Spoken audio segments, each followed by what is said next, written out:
दर्शक हो, मित्र हो, जागतिक मातृत्व दिनाच्या औचित्याने मातृत्वाचा जागर ही मालिका आम्ही मार्मिक संवाद न्यूजच्या माध्यमातून सुरू केलेली असून मार्मिक कट्ट्यावर आपण संवाद साधतो आहोत लेखिका सौ शुभांगी संतोष दयावळे यांच्याशी। शुभांगीताई, आपल्या आयुष्यामध्ये, प्रत्येकाच्या आयुष्यामध्ये शिक्षणाचा टप्पासुद्धा खूप महत्त्वाचा असतो। शिक्षण घेत असताना प्रत्येक वर्षी एक वेगळी अडचण पुढे येत असते। मग त्यावेळेस आपल्याला आईवडिलांचा आधार असणं, भावाचा आधार असणं खूप महत्त्वाचं वाटतं। तुमच्या शैक्षणिक प्रवासामध्ये अशी कोणती आठवण आहे का की ज्यावेळेस तुम्हाला त्रास होत होता, तुमची पळापळी होत होती, त्यावेळेस तुम्हाला आईने आधार दिला किंवा आईने सहकार्य केलं किंवा आईने पाठबळ दिलं, असा कोणता प्रसंग आहे का? असेल तर तो आम्हाला सांगा। हो, अशा प्रकारचा प्रसंग आला होता। खरं तर मी महाविद्यालयीन शिक्षण घेत असताना मला कागदपत्र लागायचे, म्हणजे आपलं जातीचा दाखला, नॉन क्रिमिलियर, उत्पन्नाचा दाखला, अशा प्रकारचे आपल्याला कागदपत्र लागतात। मग त्यावेळेस आमच्याबरोबर आई यायची, कारण वडील बाहेर गावी कामानिमित्त असल्यामुळे आईच सगळं, म्हणजे आमच्या शाळेची सगळी काही ती रचना पाहायची जबाबदारी घेत होती। तर आमचं अकलूज गाव, म्हणजे आमच्या गावामध्ये फक्त तलाठी कार्यालय होतं, पण तहसील कार्यालयासाठी आम्हाला तालुक्याच्या ठिकाणी माळशिरसला जावं लागायचं।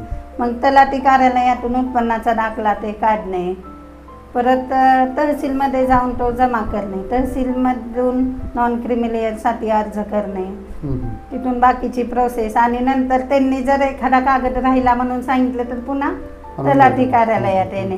मग एसटीने जाणे, धावपळ, दिवसभर त्या ठिकाणी आम्ही थांबायचो।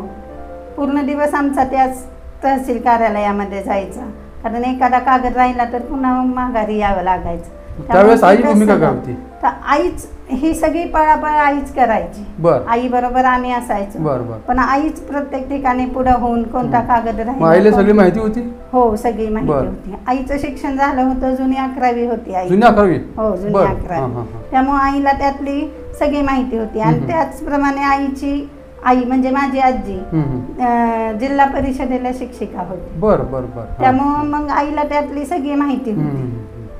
आणि माझ्या वडिलांचं पण शिक्षण झालेलं, ते त्या काळी B.Com झाले होते। त्यामुळं सगळी त्या शिक्षणाबद्दलची तिला माहिती होती, त्यामुळे सगळी पळापळी करणार। सगळं आमचं ऍडमिशन जरी कॉलेजमध्ये घ्यायला जायचं झालं तर आईच पुढे होऊन यायची, म्हणजे आईशिवाय आम्ही काहीच नव्हतो। आणि आईने दिलेला आधार, तिने ते जेव्हा त्यावेळेस दिलेली साथ आजही आमच्या लक्षात आहे। लहानपणी अभ्यास करताना कधी कधी पेपर असायचे, परीक्षा असायची, मग आम्ही रात्री जागून अभ्यास करायचो, सगळी भावंड। हो, मग आई रात्री उठून मग आम्हाला एकदा दोनदा चहा वगैरे करून देणार, तीही आमच्या बरोबर जागरण करायची की आपली मुलं अभ्यास करतात तर आपण कशाला झोपायचं, तर ती पण आमच्या बरोबर म्हणजे आई की ह्यांनी शिक्षण घेऊन आपल्या पायावर उभं राहावं ही आईची इच्छा होती। मग त्याप्रमाणे तिने आमच्या सगळ्या भावंडांना तयार केलं। माझी थोरली बहीण शिक्षिका आहे, झेडपी मध्येच आहे, ती जिल्हा परिषद शाळेमध्ये अकलूजला आहे। सोलापूरला एक बहीण आहे, ती पण सर्व्हिसला आहे। भाऊ सरापी काम करतो, दुकान आहे त्याचं सरापी। आणि मी लेखिका आणि कवयित्री आहे। म्हणजे अशा प्रकारे आईने आम्हाला घडवलेलं आहे। म्हणजे प्रत्येक आई ही आपल्या लेकरांसाठी कायम सजग असते। लेकरांना उच्च शिक्षित करणे, उच्च संस्कारित करणे आणि त्यांच्या आयुष्याचा पाया भक्कम करण्याचं काम ही प्रत्येक आई करत असते। हा तुमचाही अनुभव असेल।